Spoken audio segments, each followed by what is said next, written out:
Thank you so much.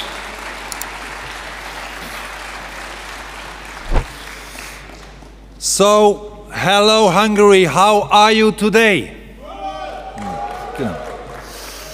Köszönöm, hogy újra meghívtak.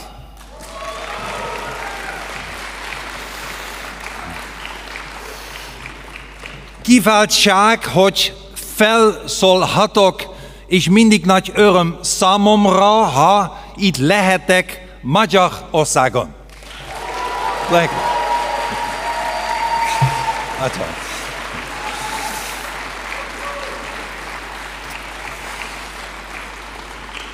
My friends, 18 months ago, my party won the Dutch elections. We became the biggest party in the Netherlands and the largest party in the government coalition. And we have one priority: stop the mass immigration. The Dutch are, as you know, by nature a welcoming people. But too many fake fugitives, too many freeloaders, criminals, those who want to live off us but do not respect us, are entering our country. So we have introduced some border controls, and the aim is to further toughen up our laws. But I have to be honest, it is not enough. It is too little and it is too late. So my party wants much more. And we want it now. We want to close our borders for more asylum seekers and turn them back at our borders. We want the Dutch army to control our borders intensively. We want a temporary stop of all family reunification of asylum seekers.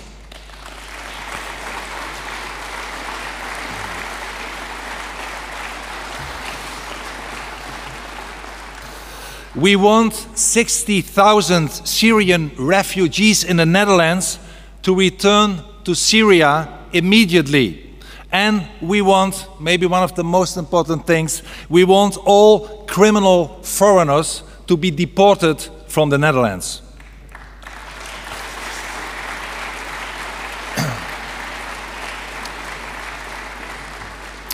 My friends, walk the streets of Western Europe. Get on a bus, the metro, on the train, and you will see that it often looks like a medieval Arab city full of headscarves and burqas. Millions of people all over Europe today feel like strangers in their own country, in their own neighborhoods. Mass immigration is rapidly changing our culture and identity. It's changing the face of Western Europe, and not for the better, but for the worse. The Muslim population in Europe is about to triple from the present 5% to 15% of the population by the middle of the century. Islam is rising, but I do not want Islam to rise. Do you, I ask you?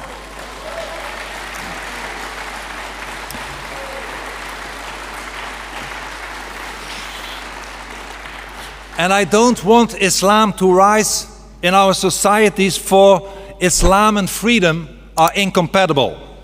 When asked in a national poll last week whether Islam belongs to our society, more than 60% of the Dutch people said no, Islam does not belong to our society.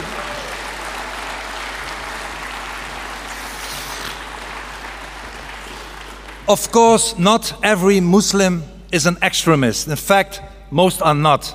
But unfortunately, too many of them are eager to stamp their mark of intolerance and hate and even conquest on our society.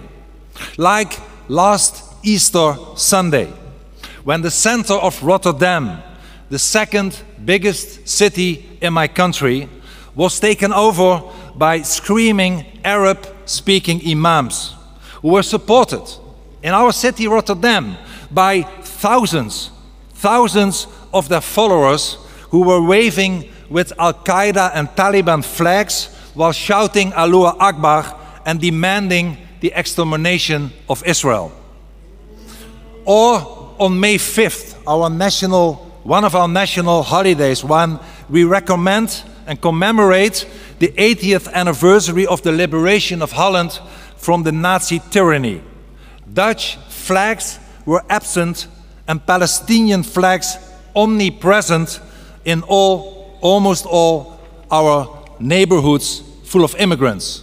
Why should I fly the Dutch flag? An inhabitant told the Dutch TV. The Palestinian flag is more important to us. My friends, if we don't act today, our future will be more and more Islamic. And the repercussions will be enormous. You cannot imagine how tough the repercussions will be. And unfortunately, I know what I'm talking about. I've been marked for death for criticizing Islam. Many fatwas have been issued against me. I live under 24/7 police protection in a government safe house with my wife for more than 20 years now, only for criticizing Islam. And of course, I will never be silenced. And I will... Thank you.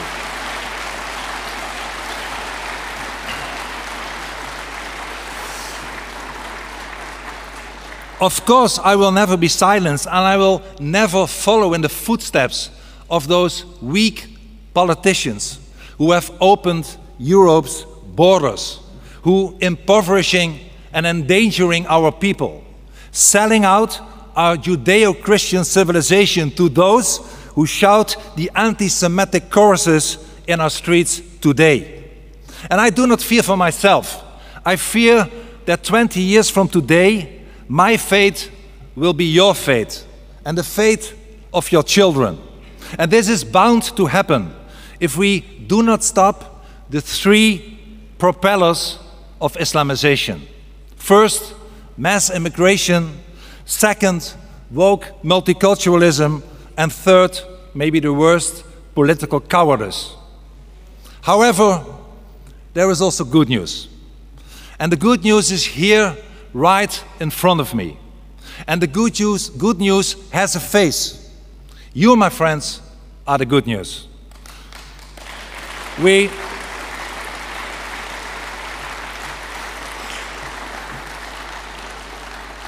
You are the good news because while we're living in an age of unfortunate Islamization, you are ushering in the age of the patriotic renaissance.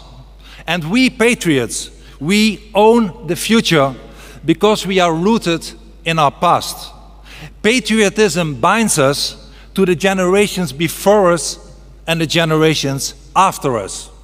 We are part of something big and beautiful, a nation's history, a concern for its future, a heritage which our parents preserved for us and which we are called to pass on to our children so that it will thrive long after we ourselves are gone. We do not love politics for its own sake. Politics is just a tool. And Tolkien wrote it very correctly when he said, "I do not love the bright sword for its sharpness, nor the arrow for its swiftness, nor the warrior for his glory. I love only that which they defend." And so it is for us. Our swords, our endeavors are at the service of the old values that we cherish: God, homeland, and family.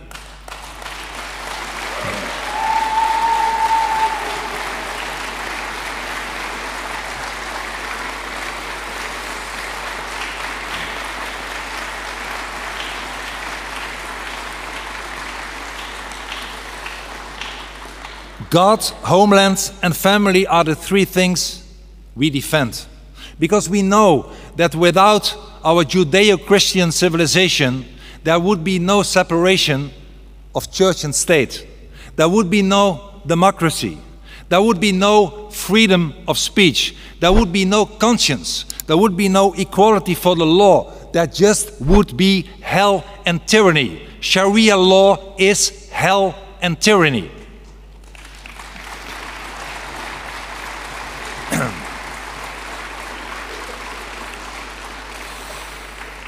And the second wave we defend is our homeland. The love of our homeland is what makes our nations great. Make your country great again does not mean it has to become great again so that you could love it. Rather, it means you should love it so that it will be great again. And the third pillar of patriotism, my friends, of course, is the family.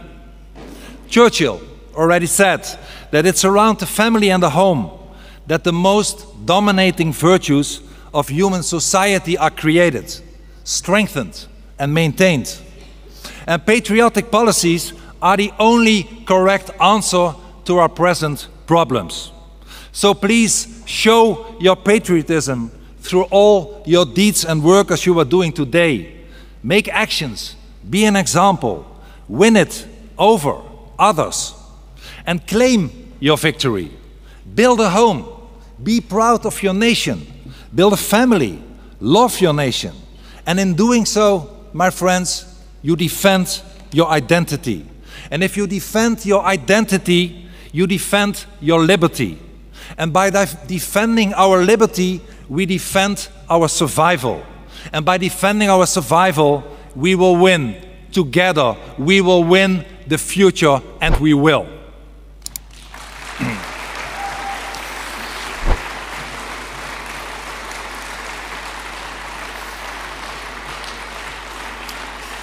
And my friends, all this begins with protecting the hands that raise the family and run the home.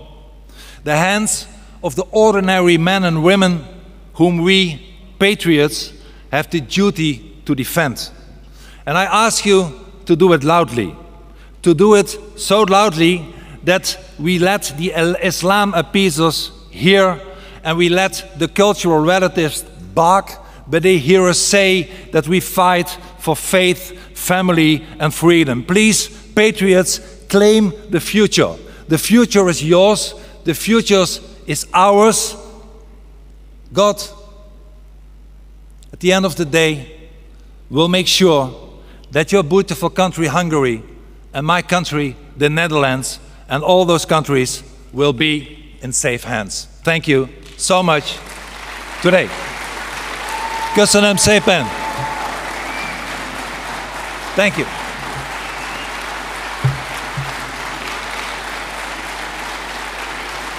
Thank you.